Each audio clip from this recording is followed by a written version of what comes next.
North Korea has rejected the possibility of holding talks with the U.S. over the Asian nation's nuclear program. A senior North Korean official has told a non-proliferation conference in Moscow that Washington must put up with Pyongyang's nuclear status. The official said possessing atomic weapons is a matter of life and death for North Korea.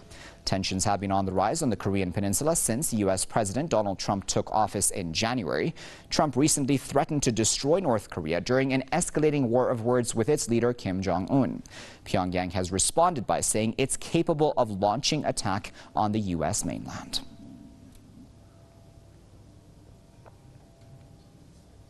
Joining us live now from Ontario is Jason Unruhe, who is a political commentator, and he's joining us live now via Skype. Jason, that's an interesting choice of words, isn't it, that this is a matter of life and death for North Korea, these nuclear weapons. That's what a North Korean official said in Moscow.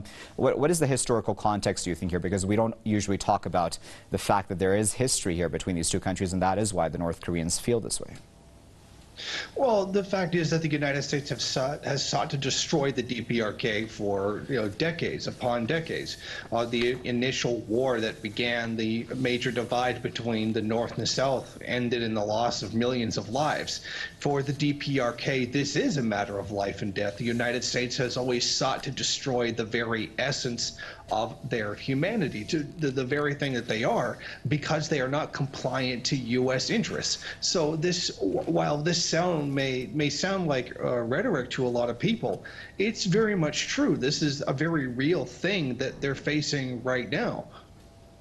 And so, going forward, the North is not backing down. The United States seemingly is not backing down either. And I know we've spoken about this before, but the South seemingly probably finds itself in the middle of all of this. What do you think its leadership will do going forward? It seems to be trying to take both a hot and cold stance at one time. Oh, definitely. The current president was elected to take a softer road towards the DPRK, much more towards the sunshine policy.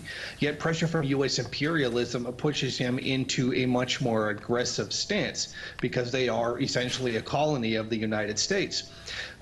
Really, the problem is that the president is torn between the two sides. The people of South Korea don't want a war with the DPRK. In fact, many polls suggest that people in the South are rather ambivalent towards people in the North, while the same time receives pressure from the United States to continually push an aggressive stance against the DPRK, because of course they are right on the border with the DPRK. And it's kind of those situations where the U.S. is very much forcing its will on the Korean people. Okay, Jason, we'll leave there at that, but of course, as always, we appreciate you sharing your insight with us.